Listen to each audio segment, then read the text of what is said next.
Hey everyone, so today I'm gonna do a reading on Princess Diana. I was just watching The Crown. Okay, so I do want to say some things about The Crown, but first let me tell you about my connection with Diana. I always kind of felt connected to her. I felt like as an American, she the only royal that I know of, really. Um And I think that was like the whole point of her existence to them. I think that they knew that her personality would get the attention of Americans. And I think that it was propaganda built around that, built around her legacy, built around her character and everything. It was well made. That's why I want to do this reading because I want to see who Diana was, really. I think that there was a lot of real aspects of her because, when I was watching the Crown, the TV show, they reveal a lot of things, but you do have to like really read between the lines. First of all, I don't think that I think that Queen Elizabeth, she must be like a reptilian or some shit like that. Um, they tell you several times in the show. Now, I only seen season 4 and 5 because yeah, I mean, if y'all haven't noticed, if y'all watched that show, what I realized is that these royal people, they have a lot of money, but their lives are extremely mundane and boring because everything is calculated, everything is controlled. And there was even a speech at one point that they was given to Diana that she just need to integrate into the system. We ain't telling you that you could do what you want as long as you do it in secret. As long as you keep our secrets, you could basically have a false sense of freedom because when you keep in secrets, you have to move like you keep in secrets. So how you gonna find happiness and peace in that when you can't even live your life how you want to out in the open? So and I think that they knew that a person like Diana was going to break. But I feel like, okay, several times in The Crown, they tell you that they utilize people with a soul in order to make themselves look more human. There was, I think maybe in episode 2, I only made it to like episode 4 in The Crown, and I haven't finished that episode. Season 5, episode 4. So like in episode 3, Elizabeth was talking to Andrew. They was having a conversation, and he said that yeah, we put these people through torture because we utilize them to make us look more human. So they were bringing people, he said, people with a personality, people with soul, people with talent. They bring in those type of people to feed off of their energy to make them look more human. He actually said that, because, and I've been picked up on his energy, like in readings and stuff like that. And I'm getting into a deeper understanding of it. But they have a issue with relating to us, people with a soul. They have an issue with that. That's why the character that Elizabeth played, she really. I remember one time reading something about her, and it said that throughout a whole year, 365 days, she worked over, and that whole year, she did stuff for like the crown or whatever, over 300 days of that year. So she was constantly like traveling somewhere, doing some type of speech, but all of this shit is like fabricated because when you look at the show, you'll be like, these people, all they do, like their whole lives is around giving these speeches. And when they give the speech, it's only to deceive and to put to sleep the public. Because the last part I was at, Elizabeth was giving a speech um about her horrible year, right? Now this year, people was mad at her because of love situations. People wanting to get married to their true love, but because of the rules of the crown, they can't. Um, People being devastated, people being depressed because they're not allowed to truly live their lives, because of the crown, the rules of the crown. And everybody was taking out their frustrations out onto Elizabeth. So she was saying that this is the worst year of her life and everything like that. So she utilized their pain to give a speech so that she could harvest the energy of that sympathy, of that empathy, but it's going towards her though, instead of those people. And if you go back and you listen to what the people are saying, like they're saying that, you got what you wanted, but I can't. And some of the shit, like it's just stupid. You think about these rules and shit that they go by. They're talking about we have to go by the rules of God, the Bible, all this other crazy ass dumb shit. Because it's like, for one,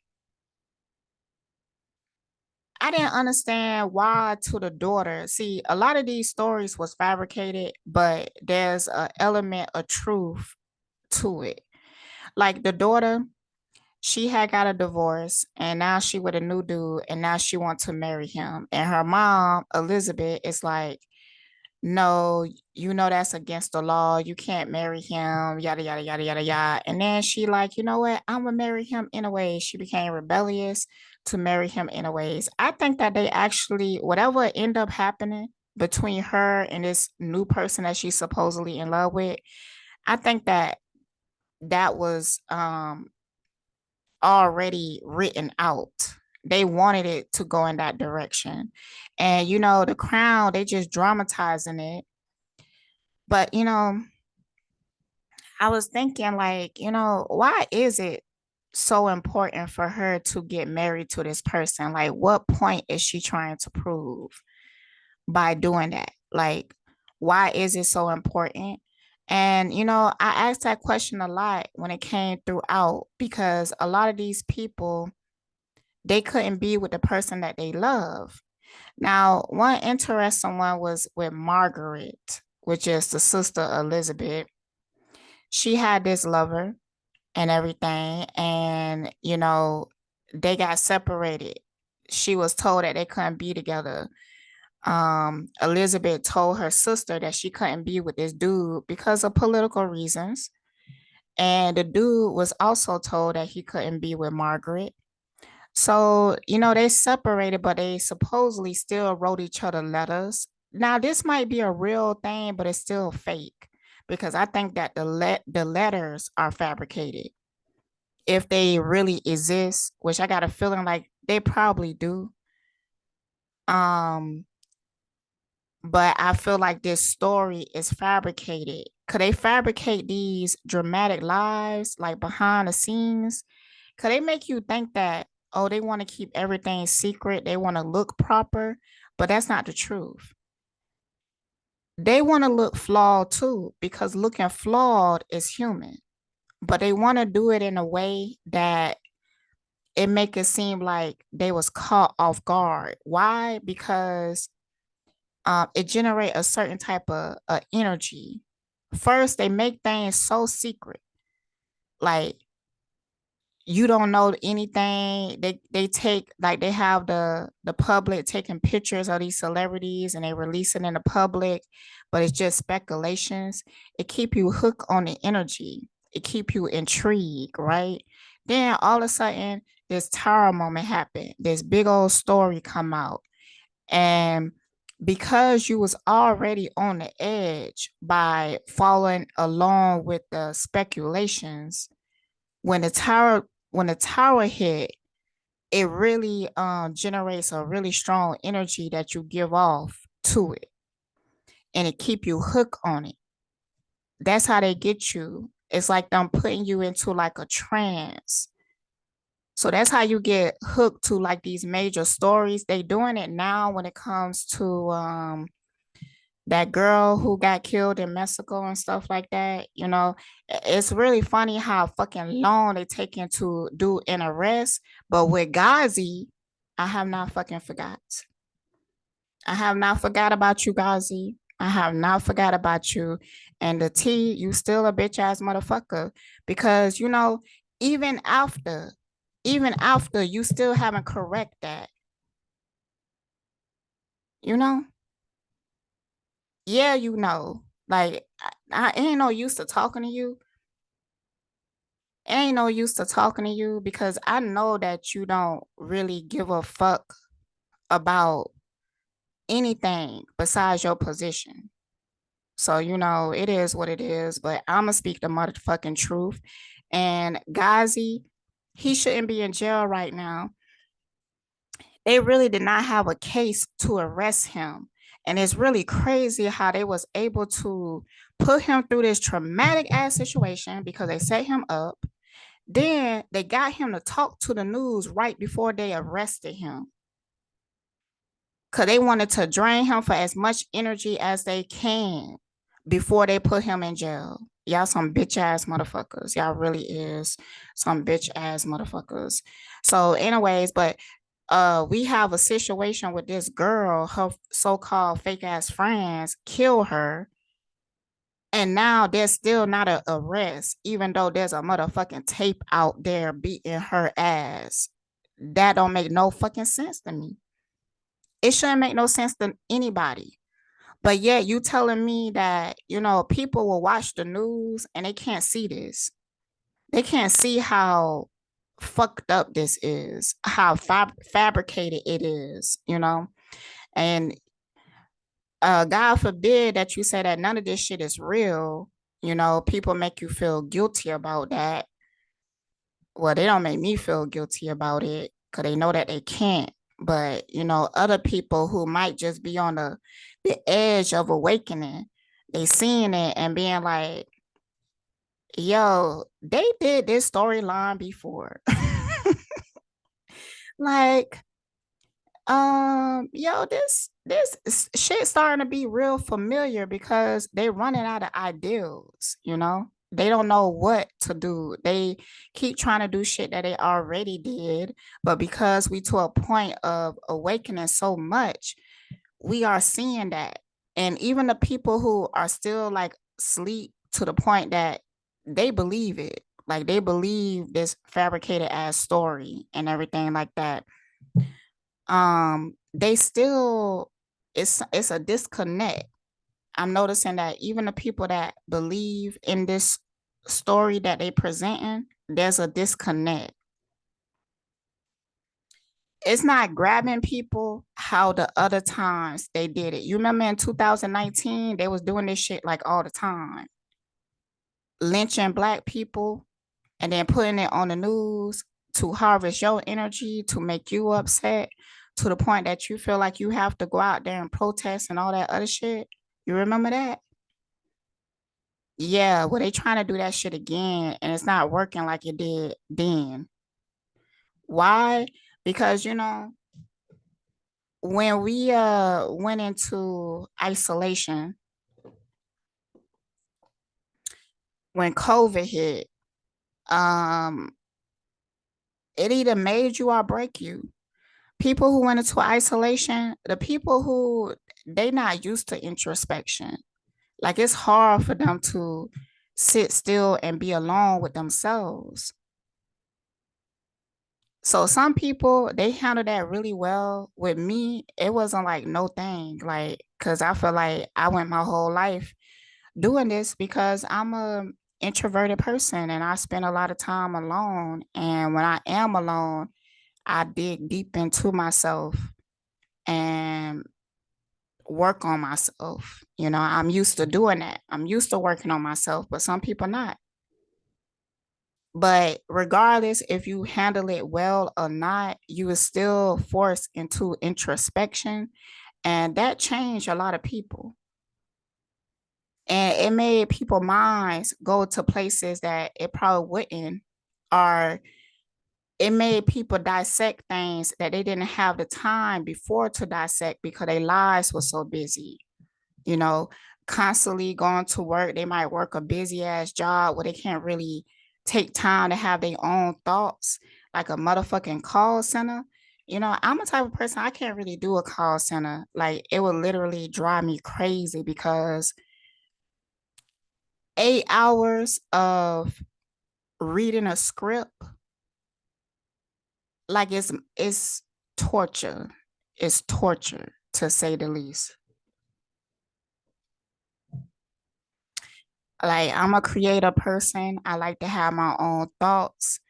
You know, I like to figure shit out. I like to utilize my mind like how the fuck I want to utilize it, not how I'm told to.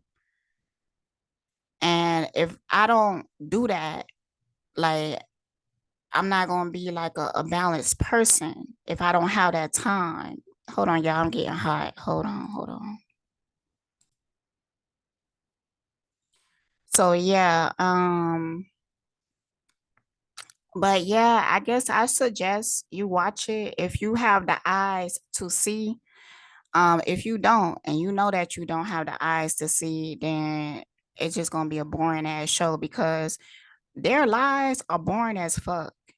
I notice like these people life is so organized. Like, there's no room for spontaneity. Spontaneity. Like, spontaneous shit happening. Like, to me, I could go outside and then somebody come out there and they yelling and screaming or something like that because they mad about some shit. A fight break out or something like that. Or somebody started singing the American song, Star Spangled Bangle or something like that. You know, spontaneous shit will happen. Somebody knock on my door and be like, yo, something is happening, something, you know. But when it comes to their lives, because they have so many security, everything is organized, well planned out. Like, there was one scene where they was on a boat, they was on a cruise or something. It was Elizabeth and her husband. Um, and there was a weird sound in the background, and her husband was like, what is that sound, that mechanical noise? And Elizabeth, she was like just not interested. Like, she didn't give a fuck about what that sound was or nothing like that. She um just wanted to do what she had planned. It's hard to explain the energy, how I'm it's an energy that I'm trying to explain. It's like she a robot. That's what it would seem like. Like, she don't have no curiosity. She don't have no longing. She don't have no creativity. She don't have, it's like she not like a real person and stuff like that. And you know, with her and her husband, they probably both reptilians. That's why they get along so well. Because, you know, I feel like with these reptilians, they don't feel love in the same sense because they had to be the one who made these motherfucking rules.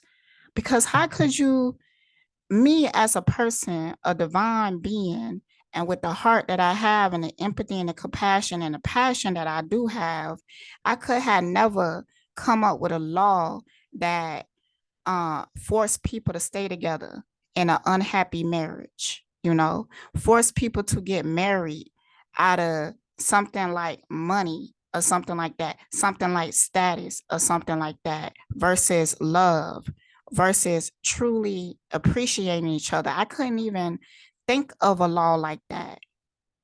So the people who do create these laws, and you know, they worship, I think they supposed to be Catholic, and they worship so-called God and stuff. I mean, that really points at something, like what they consider what God is. Because I remember Elizabeth in the show, she would mention that quite a bit, like God is watching. Mm. And her husband had even said something. She was like, well, sometimes I think he takes some nights off. But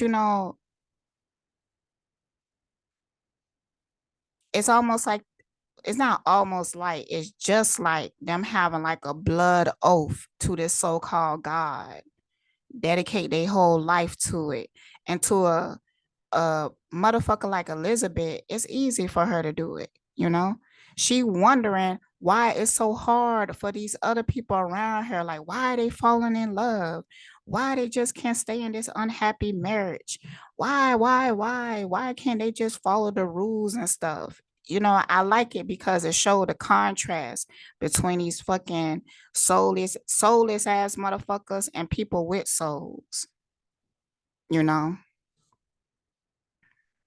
Is really interesting. But I had more to say, but I'm gonna go ahead and start the reading.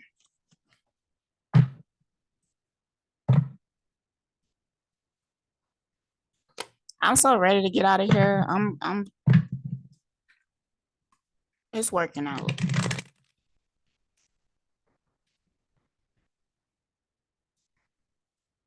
It's working out. So first I want to oh, okay. So the point I was making is that they said that sometimes they will take people in who have a soul just so they could feed off of it and reflect that back.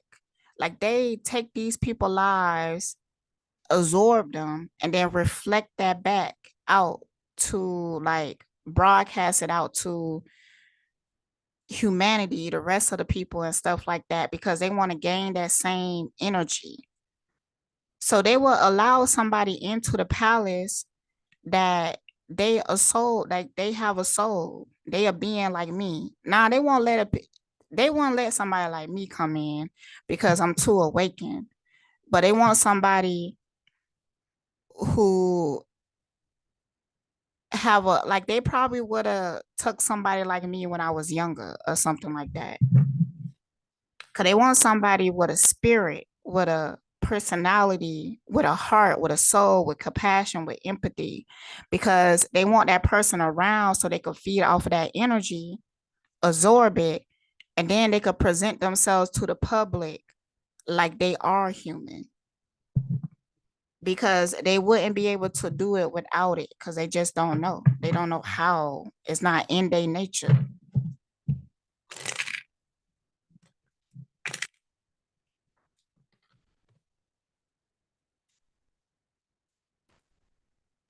So, but I have questions like how was they able to kill Diana? Because I do feel like for them to be able to like kill you, it steps to that. You signed your life away in some type of manner. So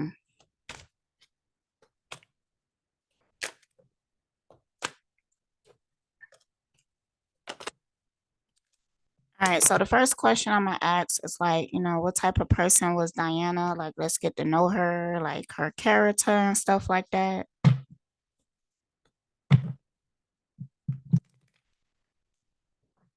What type of person?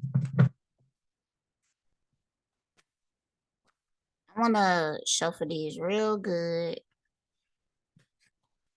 So let them split it.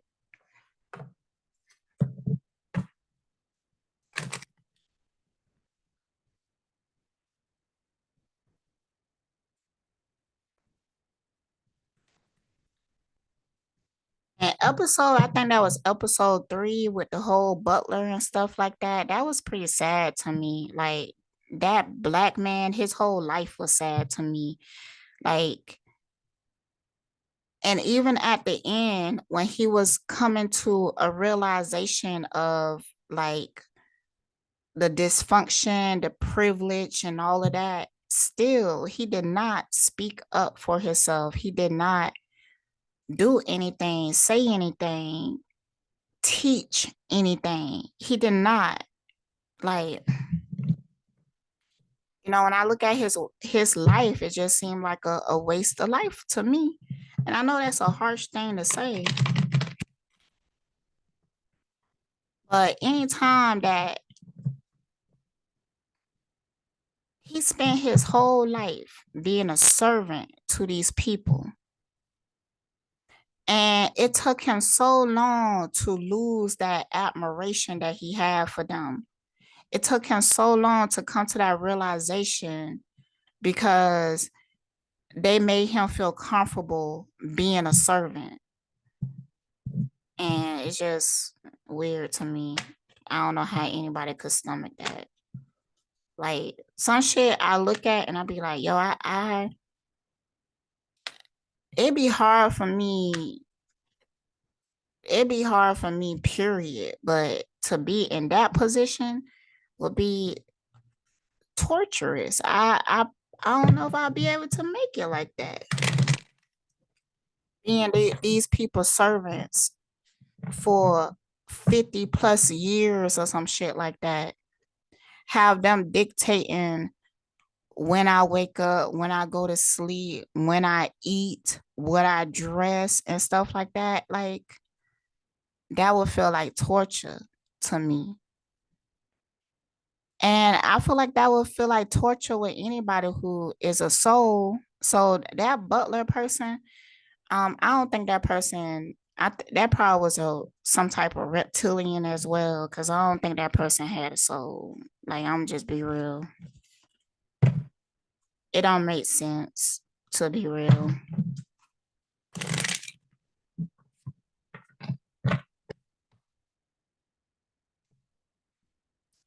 All right, Diana. Who was she? Who was Diana? Like her type of person, personality, you know. Oh, I am hearing her dad. Now, they brought Diana in season 4. I don't remember that season, to be honest with you. Like, and I know they talked about Diana family in that season, but I just don't remember it. But in this season, Diana did talk about her childhood. She did not have a happy childhood. I think that her dad wasn't that great to her mother or something like that. But I'm just hearing her father, something with her dad. I think that her dad could have had sold her.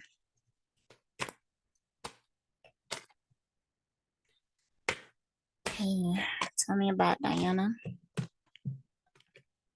They was also saying that Diana was into astrology. She was into spiritual shit. They were saying that in the show.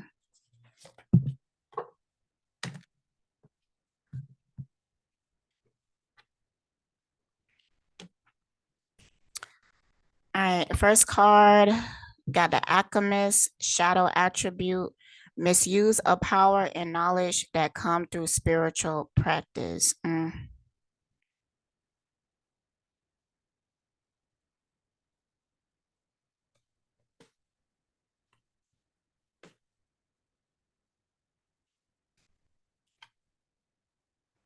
You know, I just don't feel like Diana as innocent as they make her seem in the public. Now, you have to remember that, they have this whole theory around that it was the royal who killed her, which is true as well, but they also they wanted like that book to come out. They wanted that because if they didn't, it wouldn't have. So they wanted that book to come out. They wanted Diana to move the way that she moved.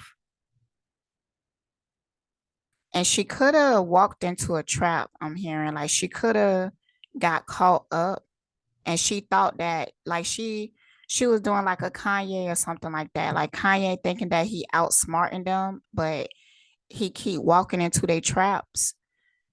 Similar to that.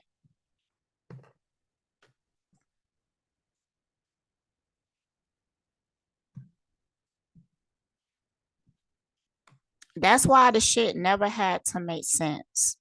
Like ever since Diana had died and stuff, it was speculation that the royal did it, and they wanted that too. They wanted to be blamed for that. The reason is because they wanted to install fear into people. So they want you to feel like they want you to believe in the conspiracies because they want you to be afraid to speak. They want you to think that something will happen to you. Relying on luck rather than hard work. Okay, when I'm getting so far that Diana, I think that she was spiritual. She could even been witchy. I'm feeling like she was witchy. Um, but I feel like she was misled. Mm. And I feel like she was misled on purpose. Like they mentioned in the show that she was into astrology and she had an astrologer. Like they knew that she was into this, and they allow her to go out there and get an astrologer, but they was in control of the astrologer. So Diana, she was getting spiritual advice, information, but the people that she was getting it from, they was playing her. They was playing her. So she was spiritually misled, and that's how she got fucked up. Then we have student came out upright, humility, devotion to knowledge, openness to lifelong learning. Yeah, so okay, so yeah, Diana, she was into like a lot of stuff. She was a spiritual person. And I feel like she was looking for her way out.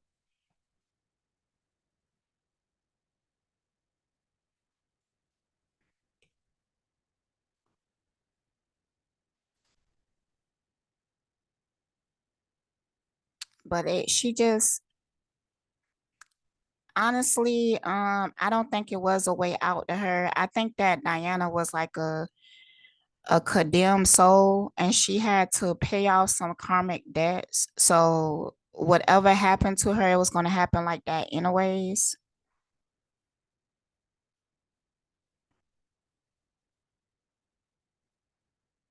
But she had a spiritual test that she was trying to pass. I asked if she passed it or not. I would ask that.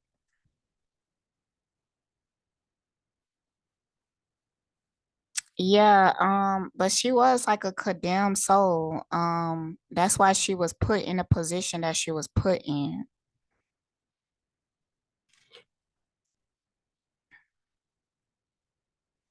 When you're a condemned soul, they have more say of what happens to you.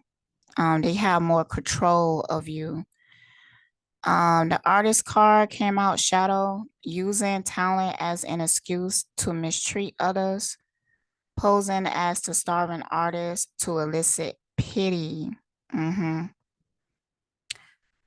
Yeah. She had a contract. She had a contract to play out the role that she did play. And you see, artists to elicit pity, that was her whole position. Like they was playing her to gain that type of energy because they knew that she would. They knew that her soul would. Um, and that's why they use her. Cause they talk about artists. Artists like they have a certain personality, they have a certain soul and everything like that. Diana, she had a soul like that. And they use that energy in order to be able to harvest pity from the public because that helped people to continue to believe in this hierarchy because the hierarchy is an illusion itself. But these motherfuckers, they make you believe in it by playing out these stories and shit like that. So yeah, more creative like energy, shadow, pretentious to much deeper knowledge than you actually possess. See, she was given knowledge, but it wasn't the correct knowledge. It was misleading. So she was given astrologers, acupuncturists, energy healers, but they was misleading.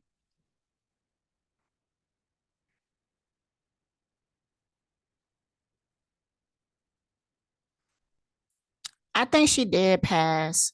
I do feel like she passed her test because the test was for her, even though they kept misleading her, the test was for her to be fearless, to continue to go after um what she truly wanted.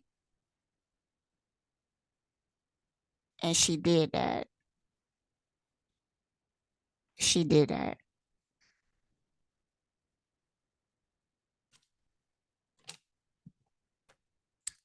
Exorcist card, this exorcist card already given me the fact that, she came into this life to pay off a karmic debt, and she did it. She did it.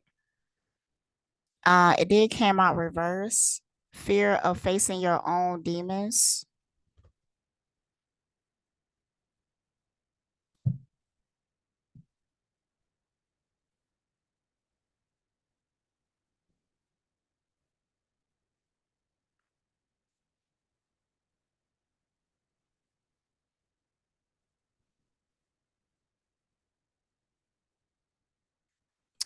I want to get some clarity for that. Some clarity for that card. Too many cards. Okay. Oh, they come out. Okay, yeah.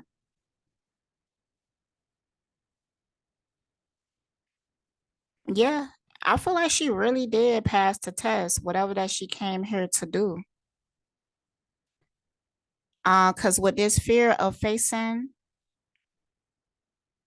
your own demons, her demons was around like her reputation.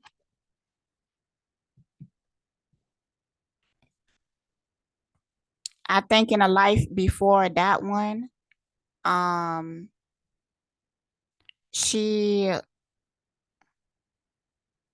acting innocent or angelic to mislead others, falsely claiming to be in touch with angelic guidance. Yeah, I think in a life before that one, she really misused the energy that she have naturally. She do have this angelic like energy.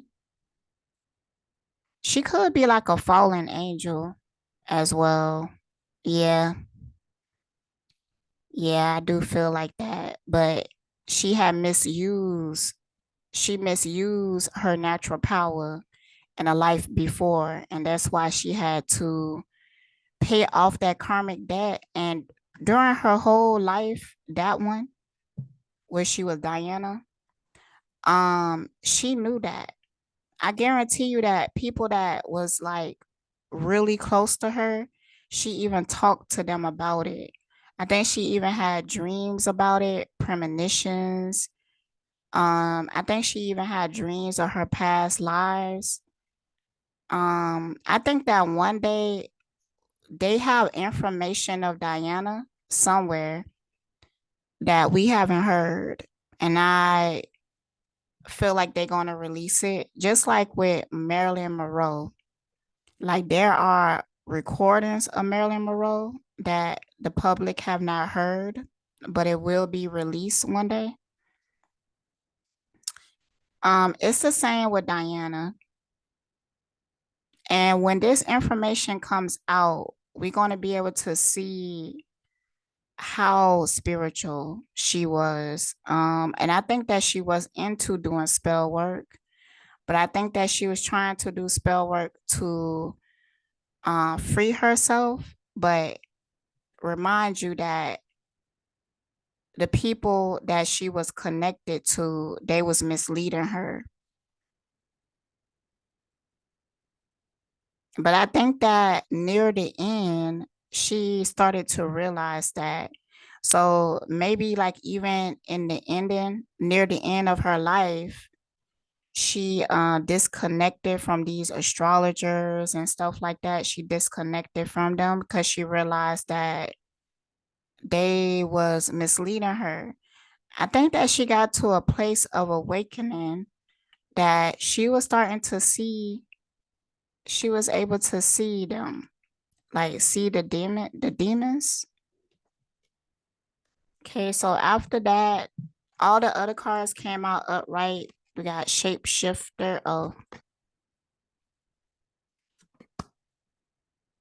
Messiah, trickster, and athlete.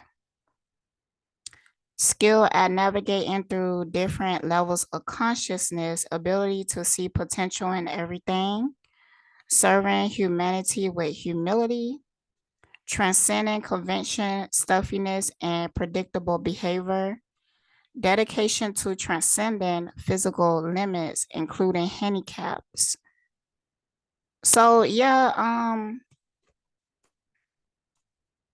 the role that she was playing, it was a duality to it. Yeah, like these reptilian, like let's say that these are the dark forces. Let's just call them dark forces. And then you have the light forces.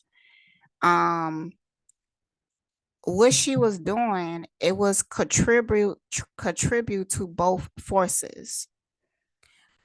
But for the light attribute to manifest itself, it's not going to manifest itself into now.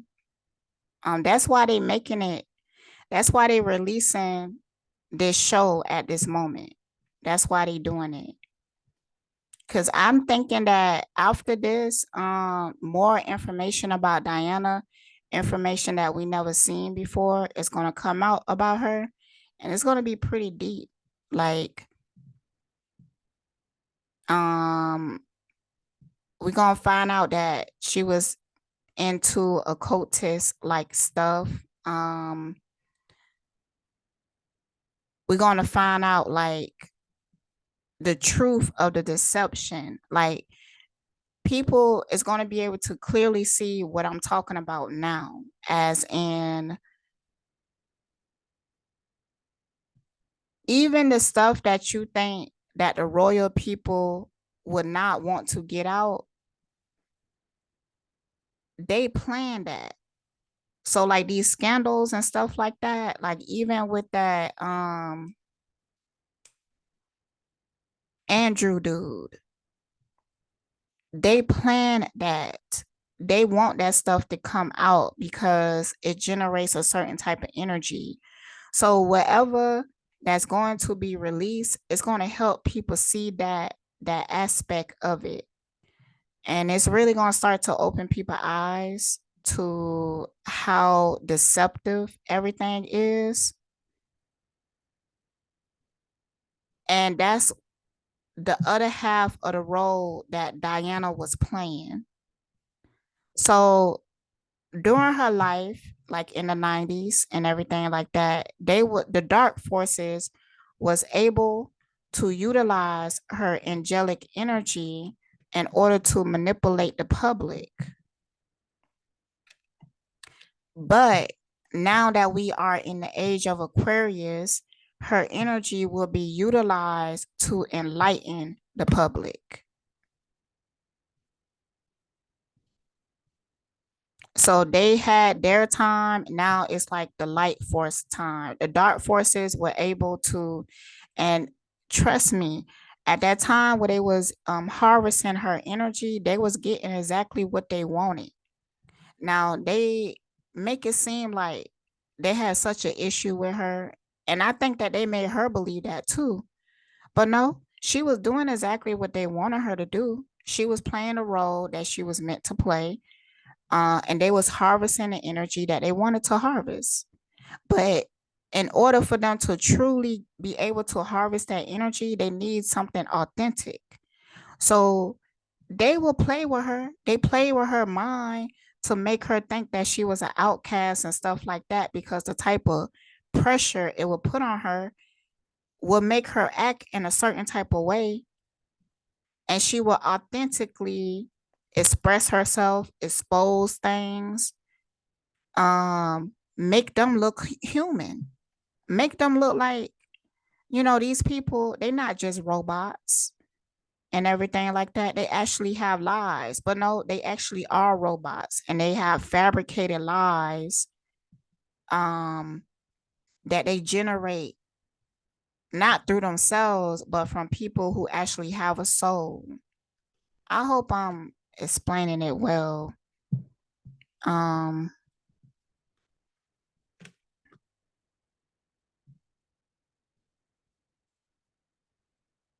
all right. So the next card, Liberator. Yeah, so that's tied into what I was saying, because now her energy is going to be used for a different purpose now. And I think that's why like she getting her wings,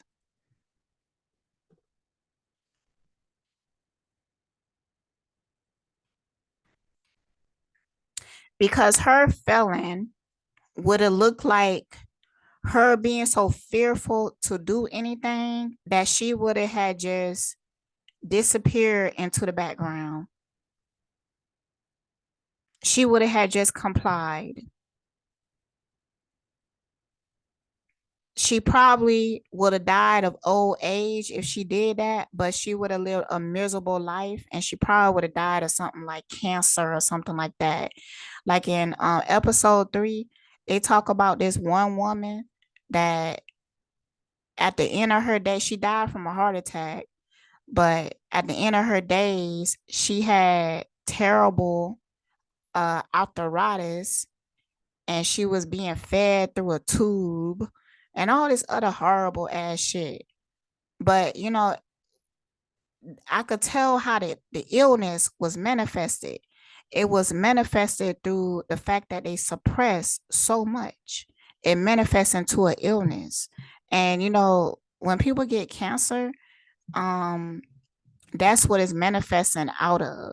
It's manifesting out of some type of emotion or something like that that you are repressing. Not not even emotion, but mission. A lot of times when people get in cancer, the reason why they're getting it is because they refuse to do what they came here for, because they are so afraid to do it. So when they get cancer and they go through that experience, because I had a friend and her grandmother passed away, and her grandmother had cancer. And, the reason why she reached out to me is because I believe she wanted me to do some energy work on her grandmother. But instead, I told her what she could do. Like I told her how to visualize. Um, but I was able to visualize her grandmother, and I could see where the block energy was at. And I was teaching her how to clear that out. But at that point, her grandmother was already on her deathbed, and she had cancer of the mouth. And when she told me that, and I was like, oh yeah, that must be something that she's not speaking. And because I seen something in her root chakra and her sacral, it could have been like sexual abuse or something like that she never spoke about. That it's something that she repressing. It's something that she would not speak. So she got cancer of the tongue. You know. Um, and I was telling her like, some people they rather go to the grave than to actually deal with the emotional work that it takes to clear out cancer. Now, when you go and look at a cancer survivor and you talk to them, they talk like they went through a spiritual journey, you know? They talk like the way for them to heal, they had to heal themselves, not the chemo. They had to actually work on their energy and forgive and to heal stuff that they repress in order to survive. And some people are not willing to do that. So I was telling her, like, if your grandmother, she have to choose to want to live. But, I told her like this. I told her that, the energy that I was picking up on is that she was tired. Like she about ready to go. And you know, when you come across a person and they don't got no will to live anymore, it ain't much that you could do at that point. You know, you could wish them the best, but if they don't have no will to live, they will die. So, and I told her in a way, I said that I was like, well, if your grandmother, if she just tired, if she don't have no will to live anymore, then the best thing that you could do is just, you know, to sit with her and to respect her decision to basically reincarnate, because she's gonna come back and deal with that healing. You know, she's gonna come back and deal with whatever she repressing. But you know, that's cool, that's fine, and everything. Respect that decision. Just be there in a time when they transitioning, um, and they will bless you for that. They will bless you for that. So that's how I told her. Her grandmother passed away, but she told me afterwards that the information that I gave her really helped her to accept the passing more easily. All right, let's continue. The judge card came out reverse.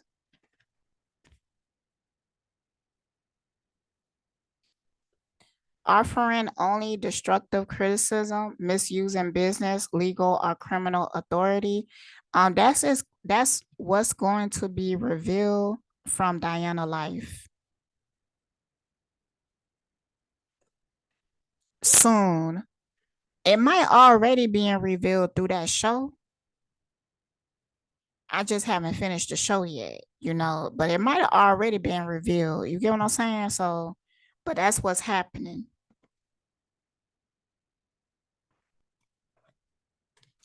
Through her life,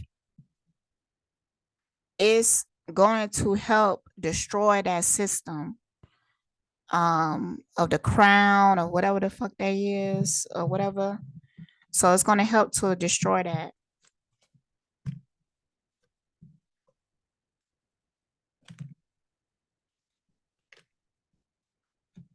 All right. So now I'm going to get into her and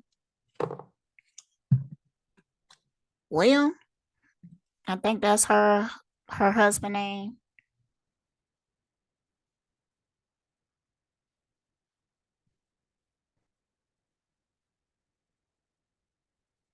Oh, Harry. Harry. Oh, no, no, no. Charles. Charles. Okay. Let me pause it, get my cards together.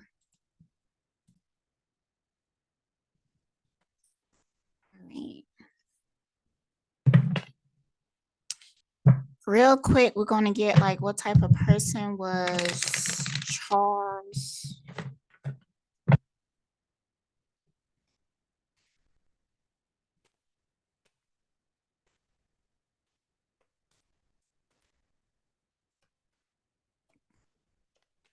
What type of person was Charles?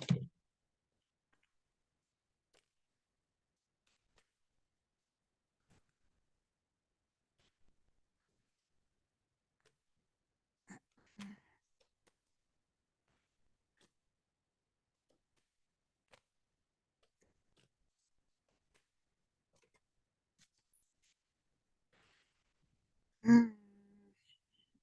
Okay, what I'm seeing so far, like what they saying about him in like the TV show or whatever, or in public is pretty true.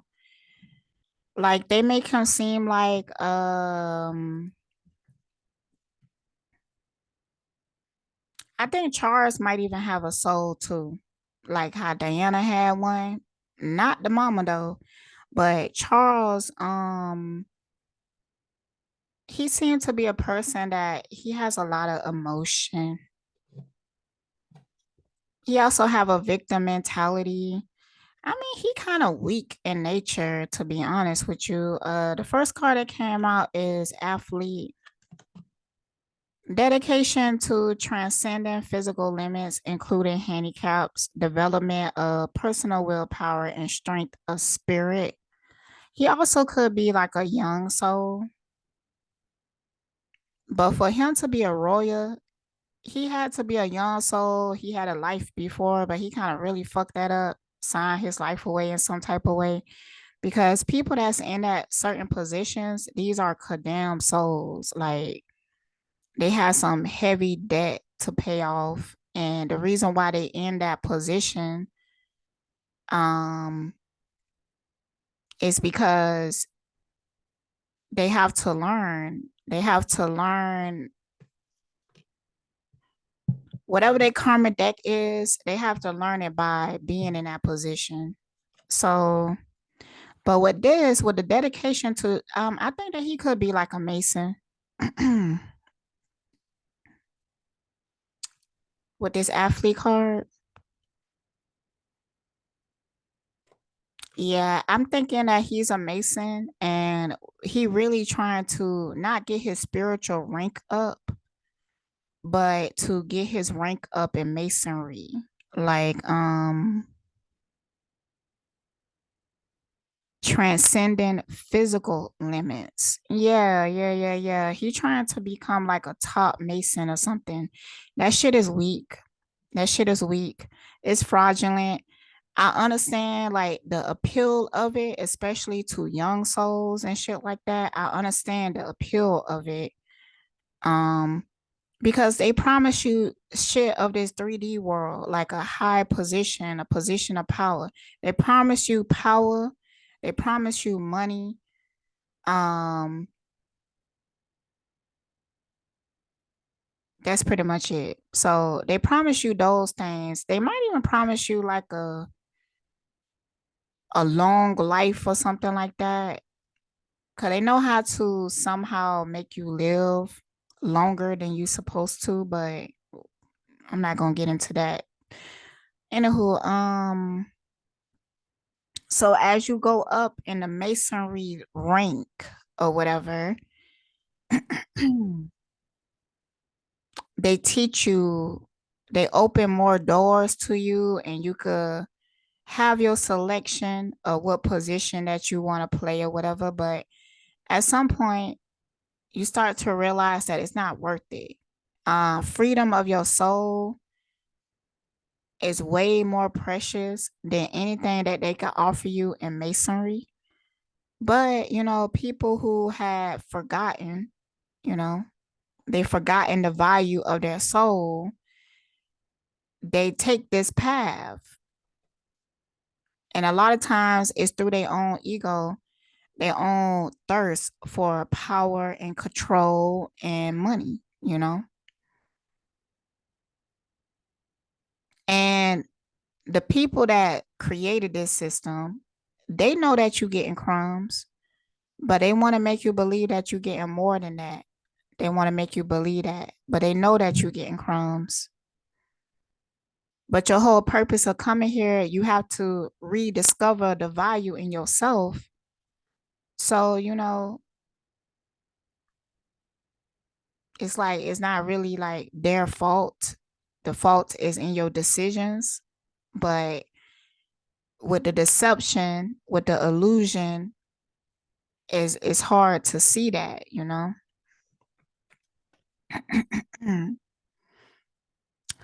The next card that came out is scribe, altering facts or plagiarizing others' work. Mm-hmm. What I'm getting from this card is that he in a position where he helped them deceive. He helped them to create false narratives and everything. He's willing to play whatever position that he has to play in order to get up in ranking.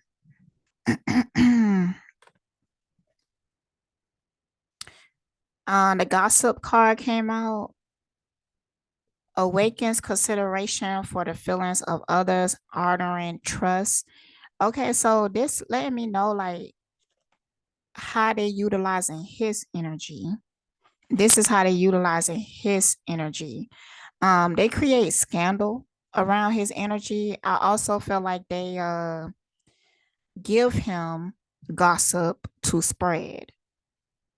Like they will have a meeting with him and be like, okay, so we want you to spread this news to your circle. We want you to do this. So they would give him information to spread.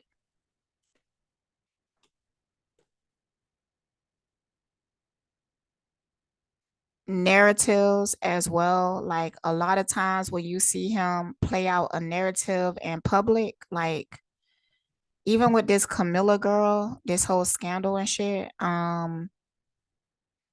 that's also created. And they would tell them to do something like when he married to Diana, they would tell him to go out in public and kiss Camilla or something so the paparazzi can get a picture and release that to the public. But they would tell him to do this.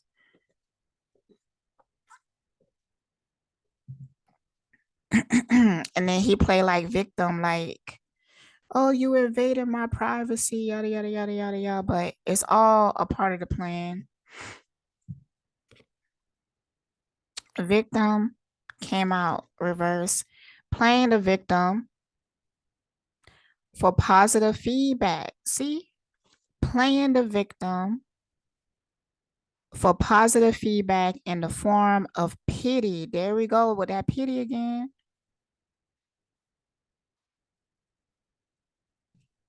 Inability to maintain personal boundaries. Yeah, with that part, with that sentence, the last one, I'm getting the fact that this motherfucker don't have no control over his life. He never did. His whole motherfucking life, his whole existence is fabricated.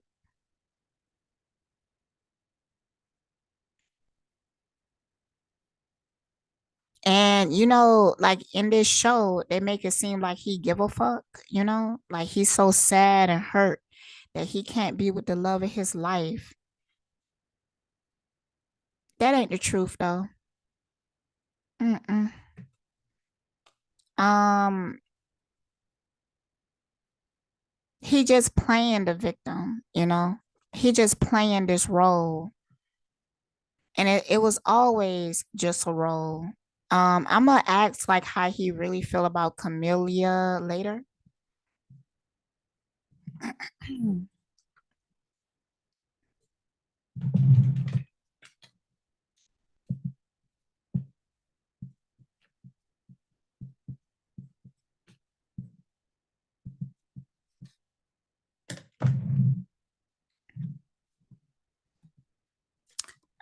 Then the Midas and Miser card came out. Entrepreneur, our creative ability to turn anything to gold, delight in sharing life riches. Yeah, so with this card, it's confirming to me that he really doing this for status, power, money, and to move up in masonry. That is his goal. That is his focus. That's what he cares about. So he just playing his role. He just doing his part or whatever.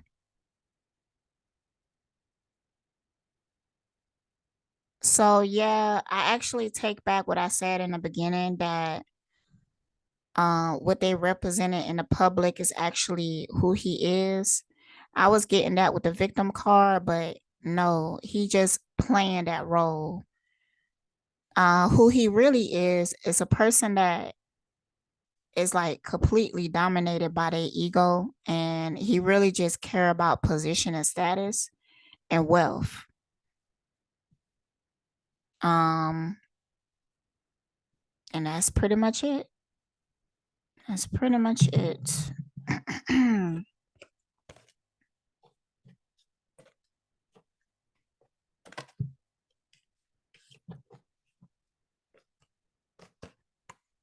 Yeah, so I'm gonna ask how do Diana view Charles?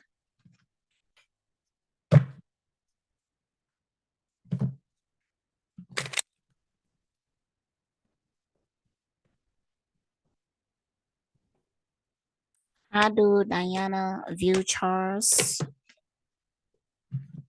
You know what? To be honest, I'm kind of curious about a sex life.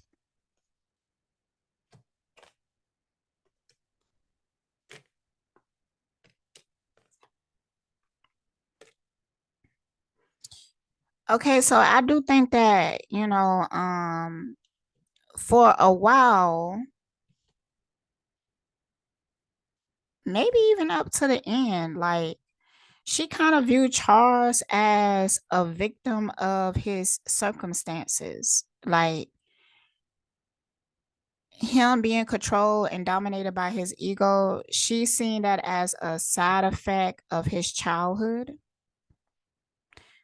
So she was actually really kind of empathetic towards him.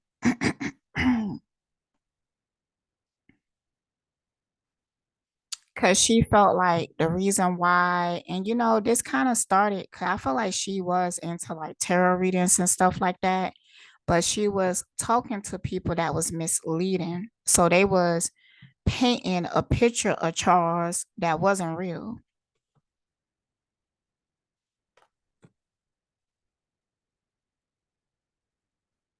Cause I do think that he was groomed into his position. And I do feel like in his childhood, he was put through certain traumas to create a certain type of personality. But on a soul level, he doing this for status. Um, he's a Mason or whatever. So, initially she had like a lot of sympathy for him because she was like, you know what, he just from what she had seen, she felt like he was just like a damaged person, you know. The gambler card came out too, relying on luck rather than hard work. She felt like he was kind of like a spoiled brat as well. Like she kind of looked at him like he was kind of weak or incompetent or something, or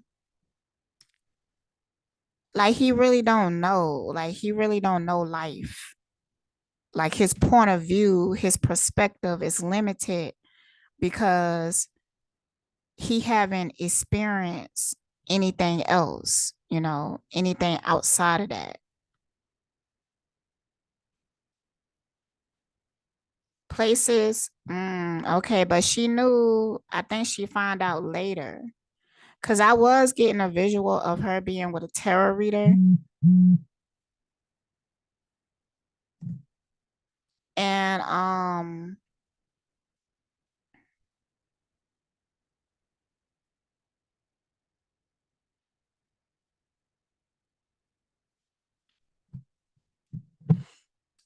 yeah, she was with a tarot reader, and a tarot reader is pulling cards and telling her stories. But at this point, Diana had started to learn tarot on her own. So she started to realize that she wasn't given the real story. So I think near the end, like before she died, she started to realize who he really was because the top cards I got is this gambler card and Diligente, pretentious to much deeper knowledge than you actually possess. And then the Avenger card. With this Avenger card, like I think in the beginning, she was like, she kind of see him as rebellious. I think once she started to heal from the fact that he was supposedly in love with somebody else and stuff like that, um, she started to look at him like he was rebellious or something. Desire to balance the scales of justice righteousness on behalf of society or oneself.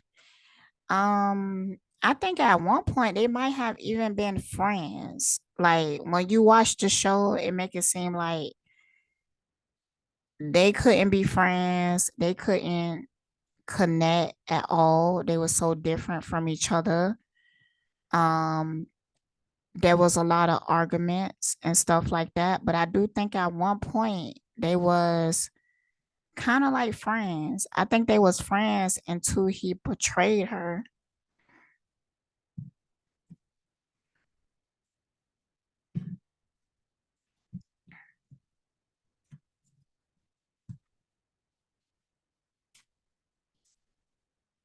Because what I'm seeing is that he is giving orders, and a lot of his orders are surrounded around making Diana feel a certain type of way. So it was hot and cold. Like one minute he would come to her and he would be really kind, really sweet, and be like, we might not be romantically attracted to each other, but we could be friends and stuff like that. And he will make her feel safe for a moment. But then he will come along and he would do something that completely throw her off balance. She'd be like, I thought we was friends. And he would do something cruel or something to her to make her feel like less than, to make her feel really heavy negative emotions. So there was confusion. There was confusion. And what I've been coming to a realization of a lot of shit lately. Um, and that's something that they do. So you need to be careful, but you need to be careful if you're a divine being and you have somebody in your life and they keep taking you through an emotional roller coaster. One minute they love you so much, and then the next minute they being extremely cold and mean to you. Um, you know, could that dude Bobby, he would do that shit to me, and I will always feel like it was so purposeful. Like I would literally sit there and watch him do it to me. Like watch him outside of my emotions. Like I'm observing us interacting. So it's like I'm watching him like playing games with me, and I'm asking him why. Like, why are you playing games? But he making it seem like I'm tripping or something like that. But I know that I'm not. Like the way that you acting don't make no sense. But he keep trying to make me feel like I'm crazy. But just yesterday, it was just like a completely different conversation. Then he would come along and be like, oh, maybe I'm bipolar or some shit. Then he would come along and then deny that he's bipolar. So it was like, but he knew what he was doing. Like, I feel like somebody with a real mental condition or something like that, they would have less control. I would just realize that he was in control times that he needed to be in control. So whatever method he was using on me, it seemed very strategic and it had a pattern to it. So, you have to be careful because those people could be like agents.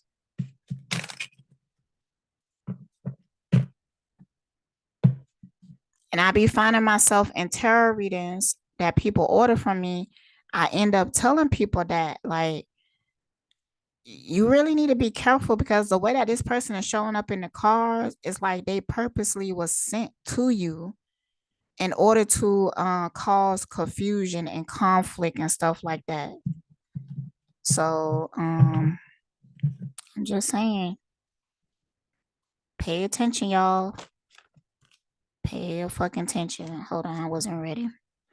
Um, clarity on the Avenger card.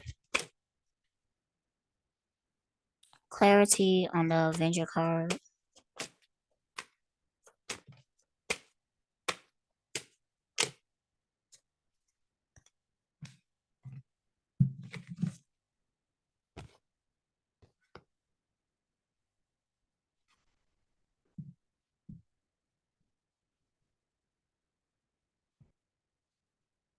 Okay, so I had this card come out, lockdown, mental prison confined, but it came out reverse. So I feel like, he would sometimes come around and because he knew how much she felt caged. And sometimes he would come around and give her like a taste of freedom, just a taste. And then, because this also came out, but it came out reverse. And then he would do something um that made her distrust him. And I felt like when they started to have kids, when they have kids, he used the kids a lot to play these games with her.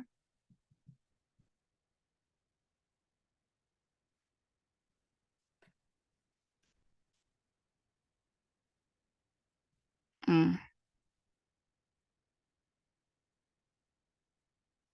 Okay, so then after that card, the guide card came out reverse, places financial gain and control over imparting spiritual insight. So, she started to wake up to the fact that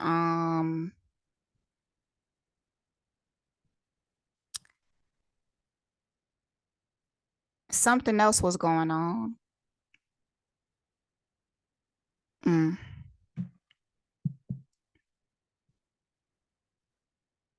Yeah.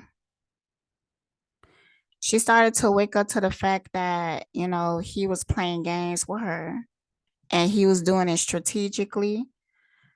She started to really pick up on shit. Like, and then she started to realize that, it's not because at first she thought that he was just human, that he was just going through human emotions and he had childhood wounds and all of that shit.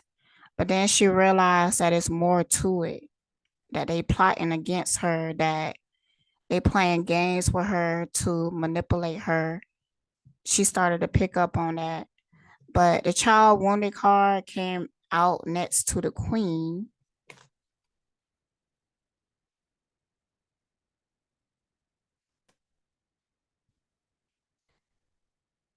She started to realize how much the queen controlled him.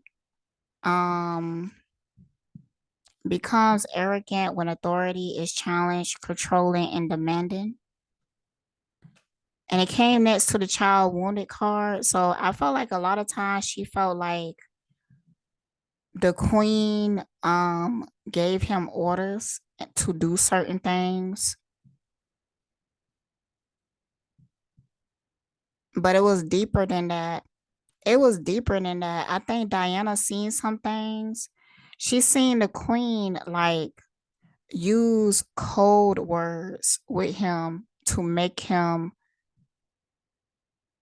act a certain way. And it was really strange to her. Like, imagine you having a boyfriend and he want to introduce you to his family. And you go over his house for dinner and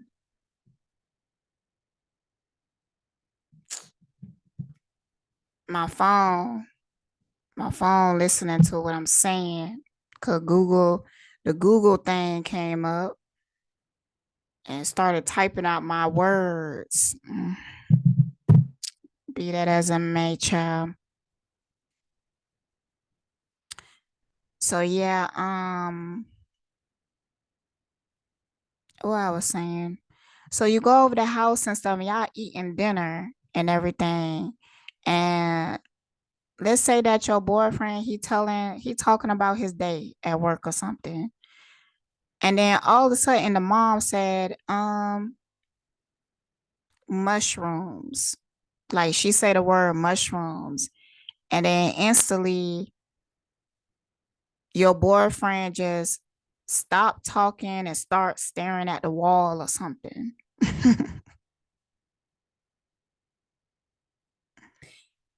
Like start acting strange or some shit like that. She would see shit like that. And that's why I think that up until she died, she felt conflicted because of the shit that she seen. So she felt conflicted, like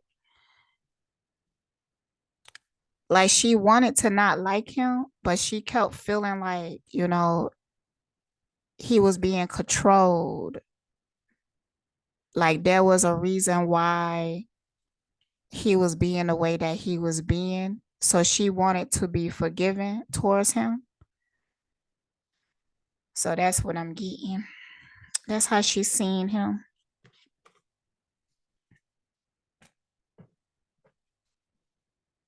I might split this up in different parts and stuff.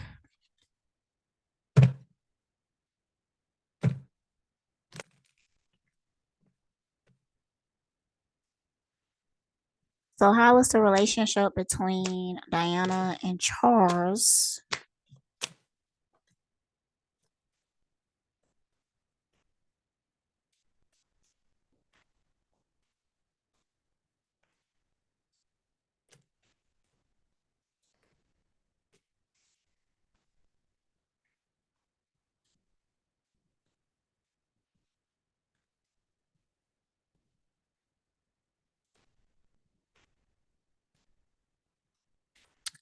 First card that came out, Bounty Hunter. Um, okay. I'm gonna move through this kind of quick. I want to get into some more juicy. Matter of fact, I'm just gonna go ahead and get into the juicy shit because I already kind of explained this part. Basically, she felt like she was caged. She was caged into this system with him. She was always looking over her shoulders because she always felt like people was watching her, people was after her. She never really felt safe and everything. Um, this card, it came out reversed though.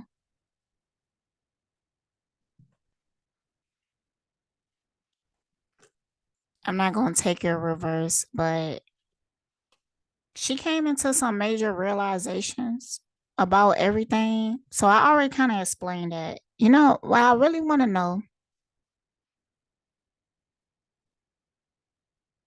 I want to know about the sex life. And the reason why I want to know about that is because, for them to never like get along or have chemistry and everything, but they had two kids and everything, I kind of wonder if that was like through simulation or something like that, or they was made to be intimate with each other. They was made to be intimate with each other. I'm missing my other cards. Hold on.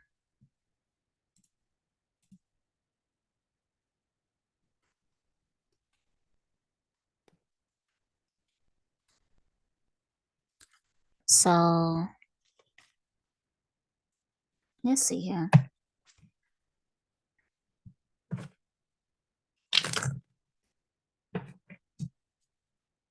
How is the sex life? Wow, that came out fast. One of us is not satisfied. How could you betray me? You're out of my league. I feel like there was sexual trauma in this relationship, like kind of extreme. Um, and I think this is something that probably would come out. I feel like there was times that Diana even felt rape. Mhm. There was also he would degrade her sometimes, like before sex, like make her feel a type of way about her body before they was intimate with each other.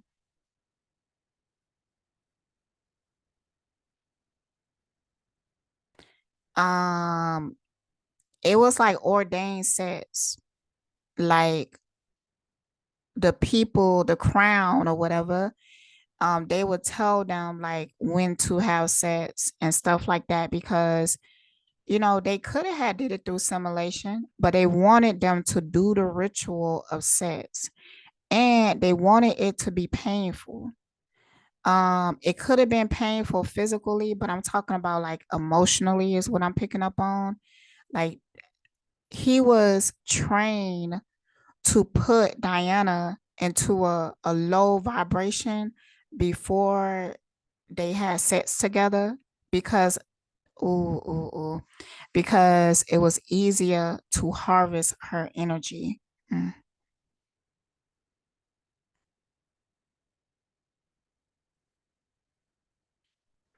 That's why the star card came out reverse. You're out my league. There was a lot of rituals done to Diana to make her feel like she was beneath them. So, and I think that's why she passed her test because near the end, she like overcame that. But that was something really hard to overcome. Like you really don't have no idea. It made me have respect for her because that was really hard. That's a hard lesson. It's hard to get out of that programming. Um, Especially dealing with rich people and how they isolate you and living in their facilities. It was like her being in prison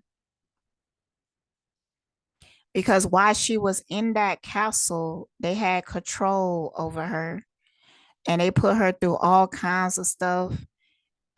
They even put stuff in her food and her water, and but the rituals was deeper than that. They will make people look at her a certain way. Even the cleaners was in on it. Like they would have people come and clean her room, and they would like look at her in a certain type of way or give off some type of signal. Sometimes they would send the cleaners in with energies attached to them. I'm picking up on some shit, boy. Mm.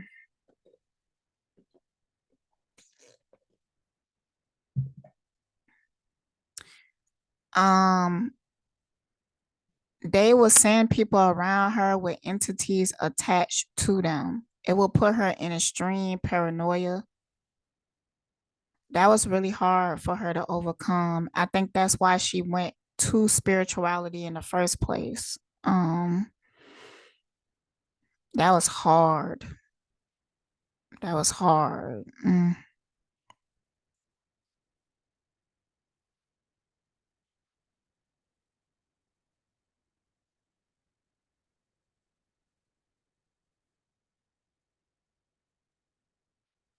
Okay, yeah. So that was that.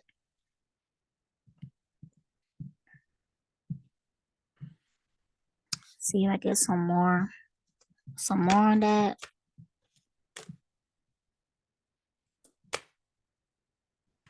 Yeah, with this right here, I saw an opportunity, so I took it. I actually I got a visual. Um, I got a visual of him forcing himself onto her.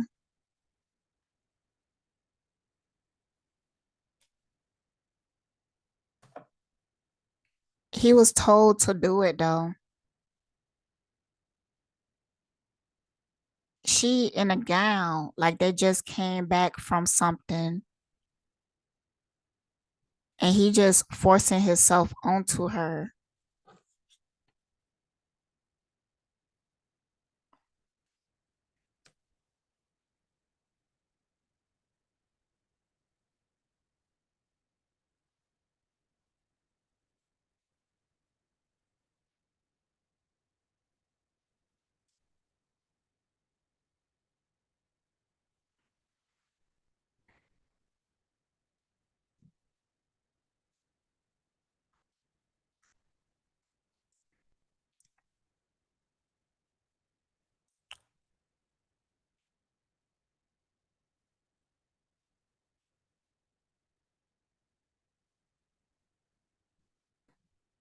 All right, let's go on.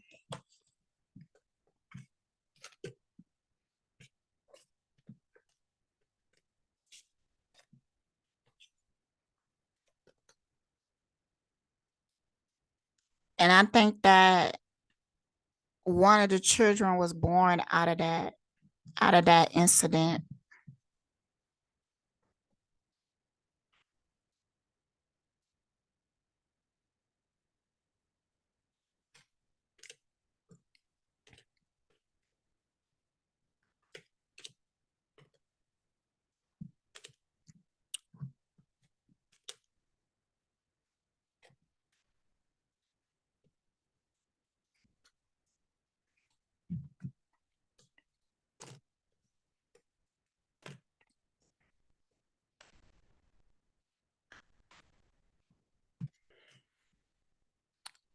All right, give me a minute, y'all.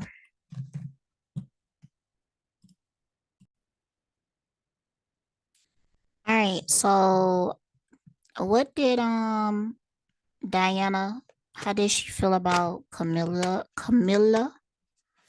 What did she think about Camilla?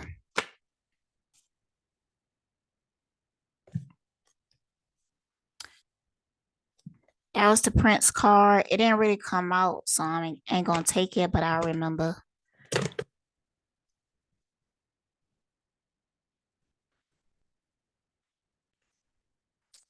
Boy. It's all like this shit is all fabricated. Look at this shit. Femme Fatale, Saboteur, Seeker. So Camilla, she just playing her role too, you know? She just playing her motherfucking role too. She really like in their eyes in the hierarchy, Camilla is like a prostitute to them. Um, like they contracted her to play this role. I'm talking about playing the role as the mistress. Now I'm gonna look and see like what is the truth between Camilla and I keep forgetting his name, Charles. Like, is it a real relationship? Do they have a real connection or something like that? I'm gonna ask that question, but from what I'm getting right here, they didn't get together because they fell in love. They was put together to play out this story. They was also put together to fuck with Diana. Inappropriate use of sensuality, attachment to money and power. And Camilla is also like a something like a Mason, but I'm hearing that it's a different like branch or something like that. It's something else, it's called something else, but it's similar to Masonry. But she also looking to move up in the hierarchy. See?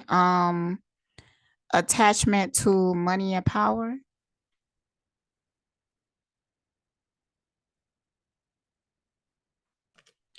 And she used for multiple partners. Like they kind of pass her around. And it's really a energetic thing. Like the reason why they pass her around because they will put her with one person. They will put her with one person. She would have sex with them. She would carry their energy. Somebody else would pay to have sex with her in order to be able to harvest some of that energy of whoever she had sex with before then.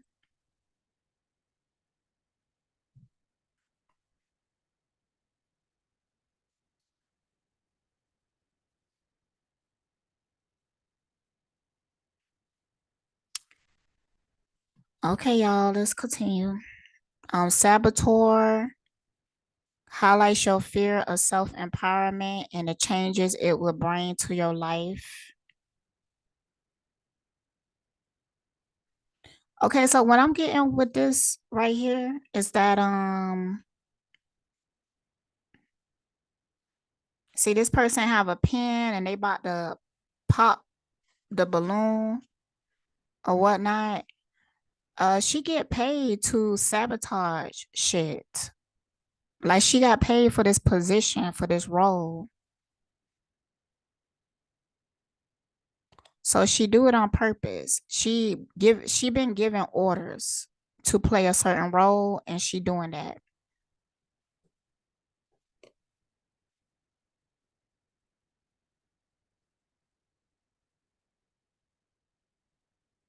Thirst for wisdom and truth wherever they are. Thirst for wisdom and truth wherever they are. This is giving me the energy of whatever occult that she a part of, because she a part of some type of um like secret society group or something like that. She a part of it. She a part of something. Um, and she trying to move her way up. So the role that she playing, she actually look at this like a major opportunity. It's something that she actually really proud of. She feel like she doing a good job, or she feel like she did a good job because I'm hearing ending, like her ending is really soon. Like I don't know, she might pass away soon or something like that. Or she just become so extremely irrelevant that,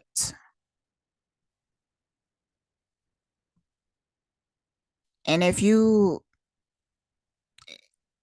she just become extremely irrelevant where people just don't care about her, she will not move up in the hierarchy. And I think she feared that. I think she feared that.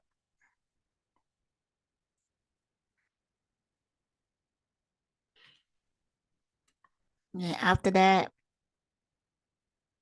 because these people that are part of these secret societies, they are hedonists, you know? They all about like Satanism, like fulfilling your desires and stuff, letting your desires take over you and control you and dictate your life. Like they celebrate that type of energy. Um, but see, that's is a major flaw in that. See, when you become a spiritual being, you understand that automatically. But you know, these people, they so controlled by this energy that they can't see through it. Because these desires that they have, desires can be easily manifested in the programming. Like through the programming, they could tell you what to desire. And by you chasing what they program within you, they have a control over you. So, you know, it's like you just being dumb as fuck, but you just don't know. They don't know they being dumb as fuck. They think that they doing something. Dumbass.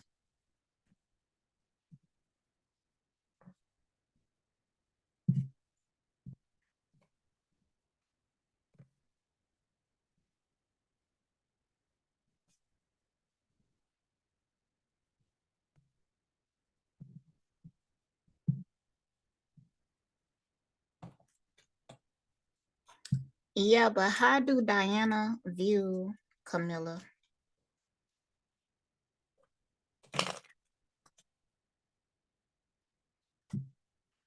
Because I know I asked that question, but the answer that came out was the actual plot. Um, I feel like this is how Diana view her, but no, not quite.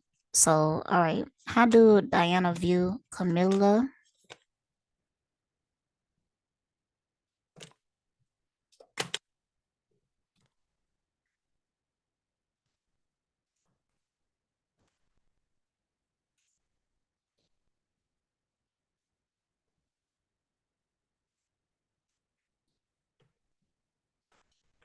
Look, look, look, look.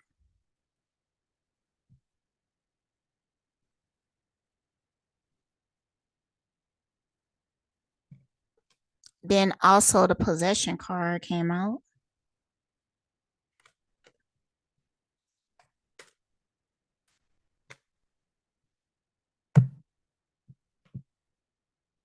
I think that might be the one true thing that the tarot reader told her that was the truth. Because I'm seeing Diana go to divination to find out things. Um, and the tarot reader or divinationist, they told Diana about the secret societies that Camilla is a part of. They even told her that, she really a possessed person. Um, like I'm getting the energy of how this tarot reader is explaining it. She explained it like Camilla is like this evil person and she possessed, she got something attached to her. Um, but this all ties into the plan because they wanted Diana to have strong feelings about Camilla.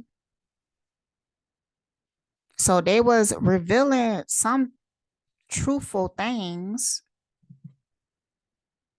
but it was still missing with like some lies because I feel like what they try to do is get Diana to believe that Camilla is trying to steal her husband away or something like that. Or Camilla is trying to, they might even told her that Camilla was putting some type of spell work on Charles or something like that.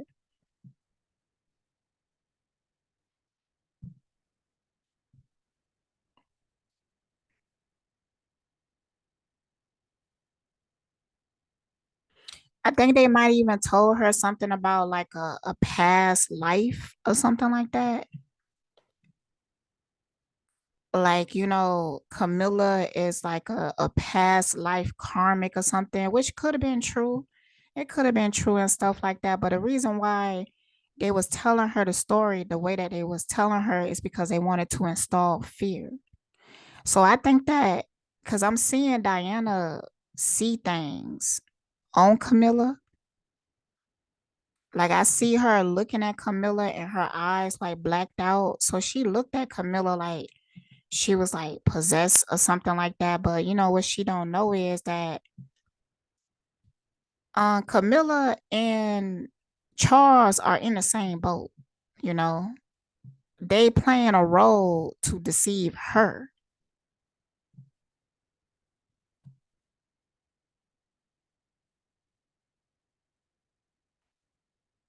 So, they had Diana believing that Camilla is working with some dark energies and stuff like that, a part of some things.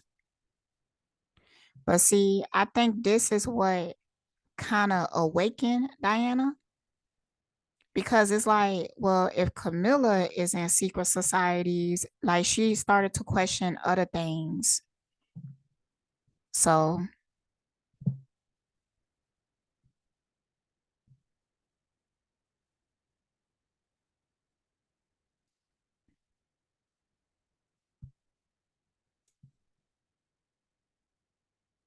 but Camilla really is possessed. She have I'm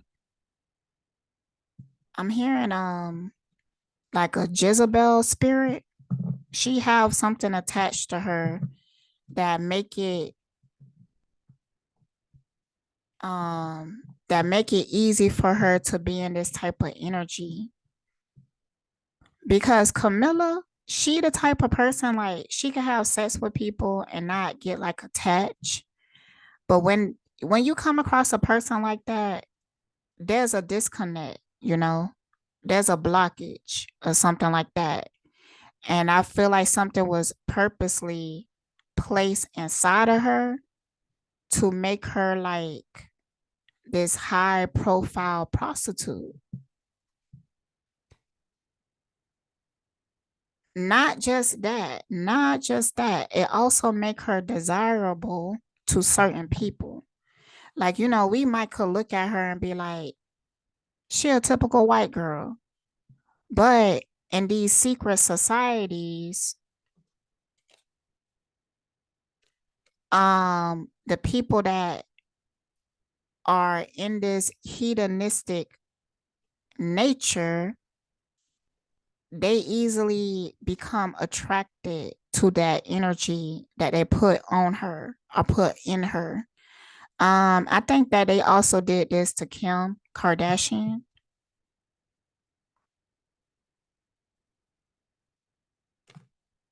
But it's an energy that they put on these women to make them desirable to high profile men and women.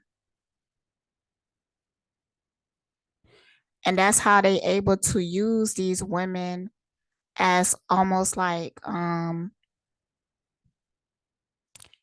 batteries or something like that, because they will send these women out to go sleep with certain type of men to harness their energy, and stuff like that. Mm.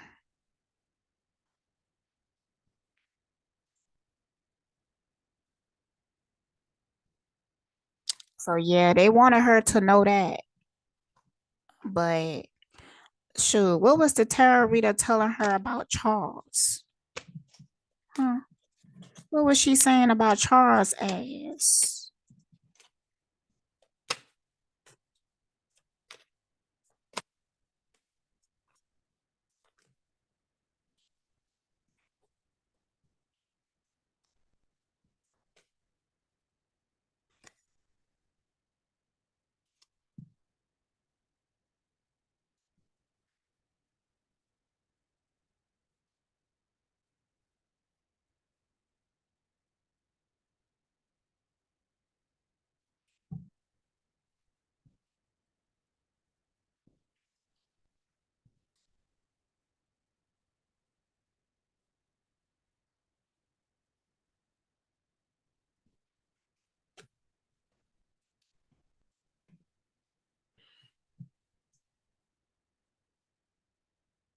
Mm. I think they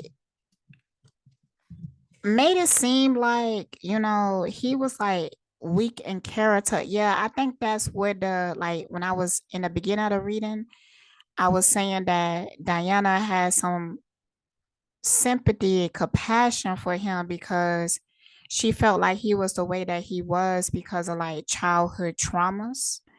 And I think, because this card came up reverse. So upright, like this person is like a warrior or something like that. But reverse, they kind of like, to me, running away from the situation, not really handling it, not really dealing with it, trying to avoid it. And then with this card, I don't know what it means, but I go by the visuals on this card. Um, it came out reversed though. But you see how these trees down here are barren and it has a snake wrapped around it. Um, that's tied into the roots. And I think that the tarot reader told her that, you know, he come from barren roots. Like they reveal the fact that the crown, the people under this crown are very broken people. And they had to tell her this because this is something that she could see. She around these people. But they told her in a way to make it look kind of normal. They didn't completely tell her like the whole system. They didn't tell her like what I'm telling you now. They tell her like this generic type shit, like, you know, oh, Charles, he just a bitter person because he had a really lonely childhood and yada yada yada. But no, he was trained to be a motherfucking agent. He was trained to come and deceive your ass to harvest your energy. He was trained to oppress your motherfucking ass. She wasn't told that, but she was told a sob story.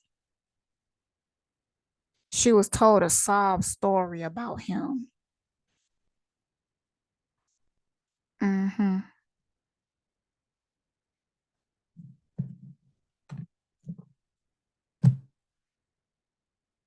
All right. So, what's the truth about the relationship between Camilla and Charles? And then I'm gonna wrap it up. And then tomorrow I might do a part two and ask different questions.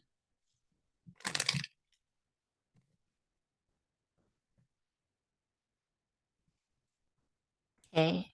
So, what is the truth between Camilla and Charles' relationship?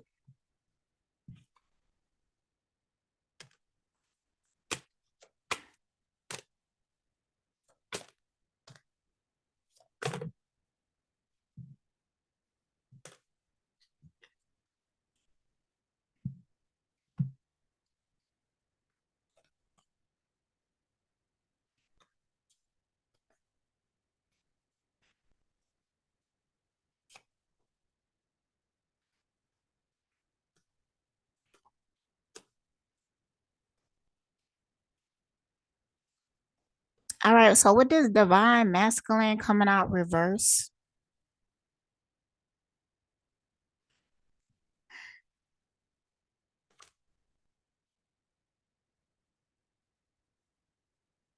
I think it's speaking on a plot again because we also got this that came out reverse, but it came out next to interview. So this letting me know that this shit is planned out. When I look down, meeting. So they actually sit here in rooms with other people, him and Camilla, since the beginning. I know that now I think that like they marry or something like that, but I'm talking about since the beginning, when she was just a mistress. They would sit in a room with people to plot out how they're gonna play out this narrative, how they're gonna deceive Diana so that she could react in a certain type of way, how they're gonna present themselves to the public so that the public can perceive them in a certain type of way. This shit is planned out. I'm saying that they are in rooms with other people sitting at a round table discussing how to play out this narrative. How they gonna look in the public because their whole relationship is fabricated. And I feel like with the divine masculine coming out reverse is because um they wanted to build this image around Charles. Like he was like this lonely, sad lover that just want to be with his one true love, but because of the duties of the crown, he can't and stuff like that. But they want you to look at him like he has a bleeding heart. They want you to look at him like that. But it's deception. And then the bounty hunter card came out.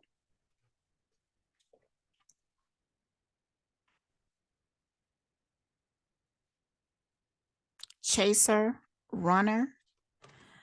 Okay, so those came out together. And I feel like the reason it is because they are some agents.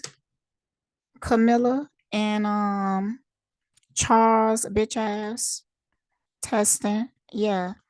They some agents. They work together. And I think the whole purpose is to put Diana in like this energy right here. They wanted Diana to react in a way like they wanted that book to come out. Um, they wanted her to have an affair. They wanted all of that. And but they wanted it to come off like authentic. So Diana, they kept her in the dark. They just manipulated her into feeling the need to express herself and stuff like that. Yeah, they was there to trigger her. They was there to trigger her. That was the whole point of their relationship.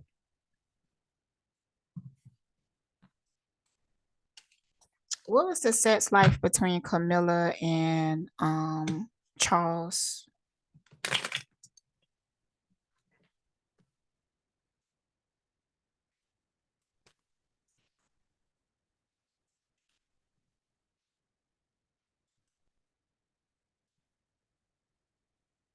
Mm. I think they was kind of like into dominatrix type shit. I'm seeing like whips and stuff.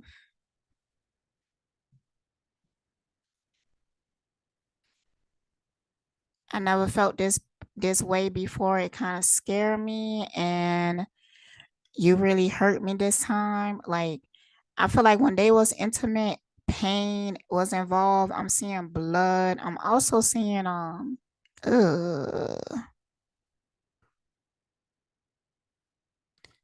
I'm seeing fecal matter. That's some nasty ass shit.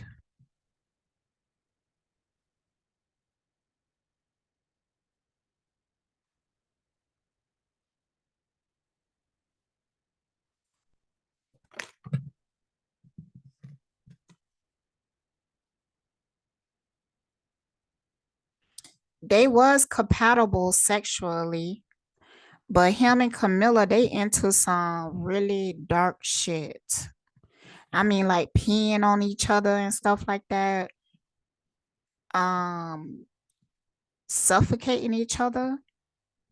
They into some really dark stuff, but they have similar kinks.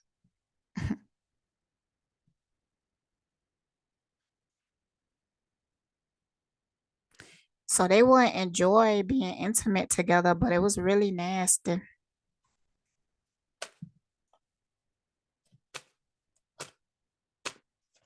But they've been programmed to have these really sick, twisted type fetishes. It's programmed into them, especially Camilla, because they want to be able to market her to all these other high profile men. And high profile men, a lot of times they will have like the most disgusting kinks because they sacrifice bits of their souls.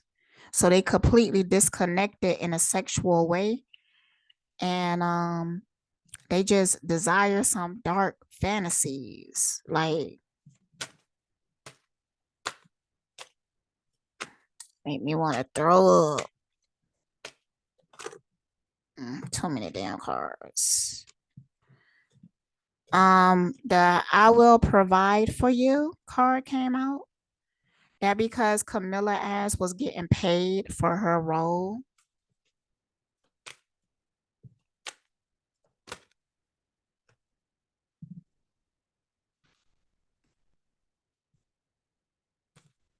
They did enjoy being intimate though, even though it was disgusting.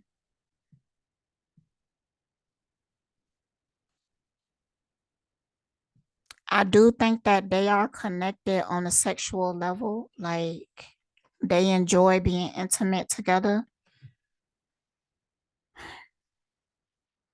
Mm, but it's nasty. Mm, even now, it's nasty. I think they also like have like threesomes at times. I see another man. So I'm seeing Charles, another man, and Camilla.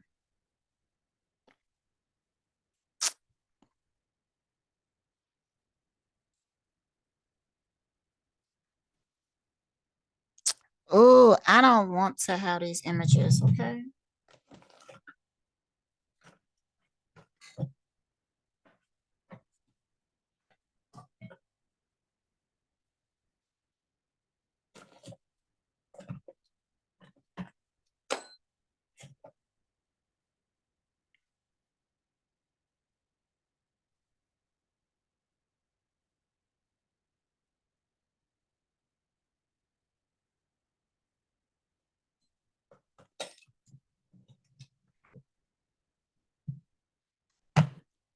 All right, I want to get into like the feelings though. All right, let's get into what they think about each other.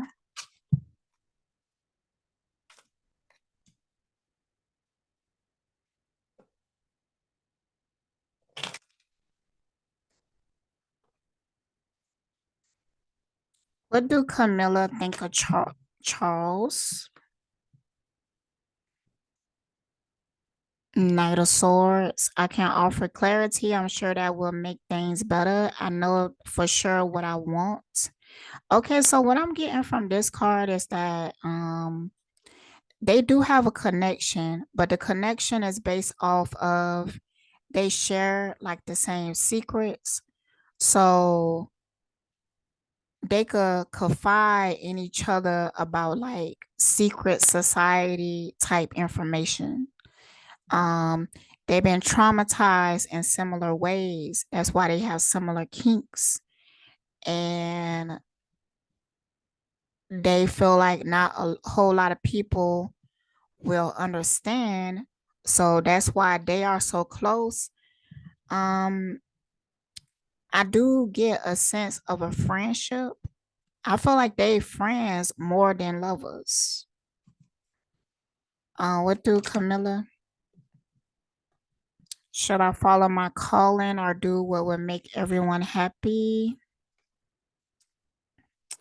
Ooh, I'm getting a image of Camilla childhood. I feel like Camilla was also sold to the royals. Like maybe when she was like a teenager or something. She was also sold to them like Diana. Okay. So how she feel about? Yeah, this is all about work. I work hard, now I can play harder. They should apologize to me. I'm not calling them. That is the Knight of Pentacles reverse. Yeah, even though they have similarities, that's why they connect. They got similar secrets, but they more like friends, long-term friends. Um, and this is a job to them. So it's like they get together and they talk about their work. Like, this is what I did for work today, but it's like secret society type shit, you know?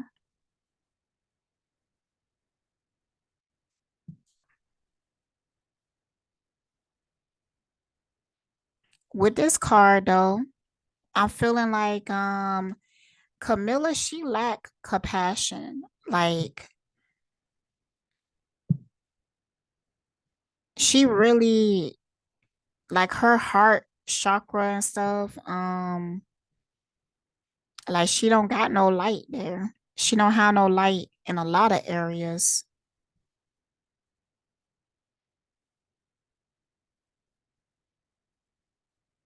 I think that sometimes she get possessed by a particular spirit.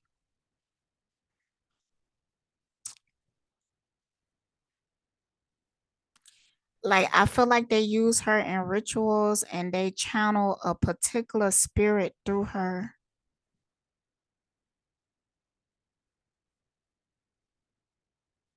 And she actually feels special because of that. She feels special because like she could channel this energy.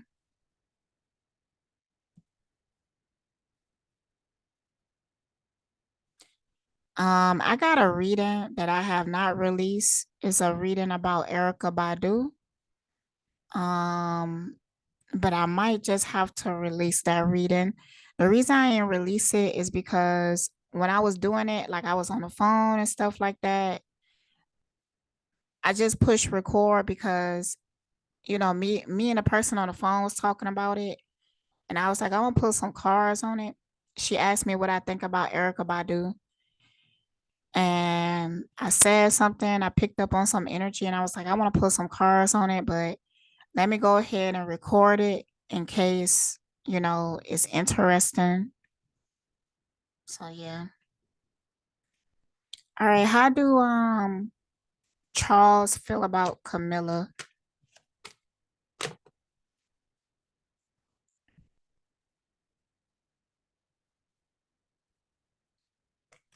The Empress. Okay.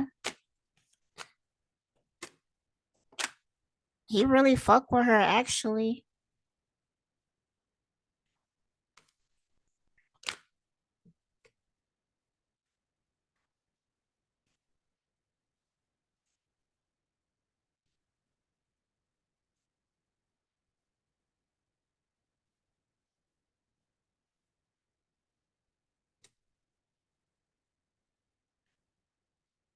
I kind of feel like it's recent though.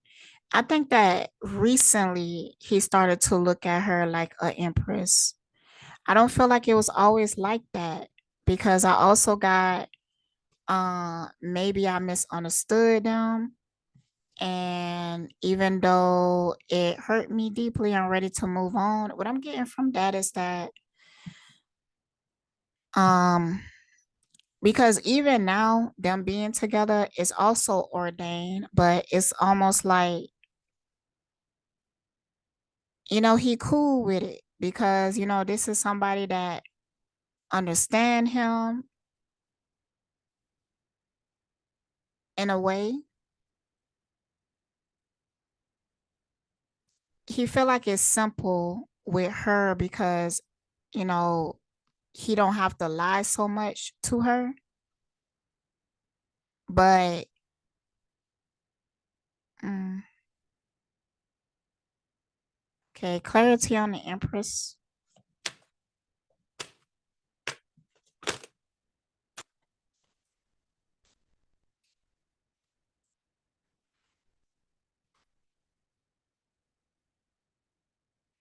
Yeah, I'm not too fond of either options. I'm not a fan of ultimatums. So he just kind of settling in. Five of Pentacles, like they look at each other like they co-workers, right? And he just kind of like, I'd rather be doing this with you than with somebody else. I think they even have conversations like that because there was a possibility of them being paired with other people, but they decided to pair them together. And they like, I'm glad it turned out like this. Mm. Like, I'm glad I got paired with you instead of getting paired with this person. That's the energy. So they kind of just like chilling together right now, waiting for the world to end. How do they feel about current circumstances in the world?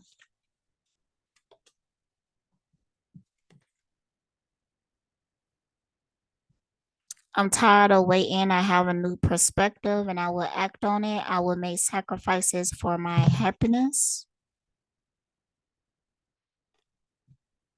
So there's been a realization. I can't get over the past. It still haunts me. They scared.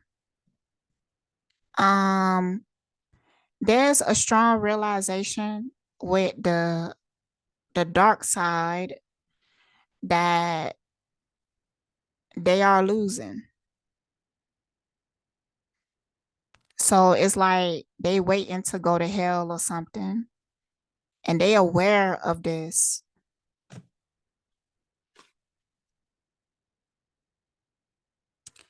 Some people in the hierarchy though, they just finding out because it's trickling down from the top on down the hierarchy, the news of what's really going on.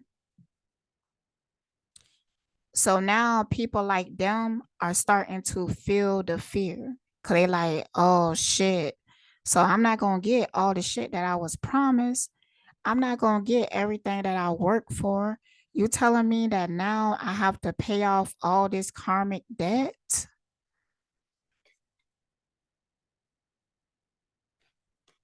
Like, so that's bringing in like a new awareness that they on fucked up. They on took the wrong side. Cause it's like an awareness that we going into a world where the system that they are so used to, the system that they was trying to grow in, the system that they was sacrificing their soul for money and power is collapsing. It's no longer will exist. So now they actually have to have integrity. They know that they have to incarnate and do that karma all over again. And they dreading it, but they coming to, they just like, just got to do it.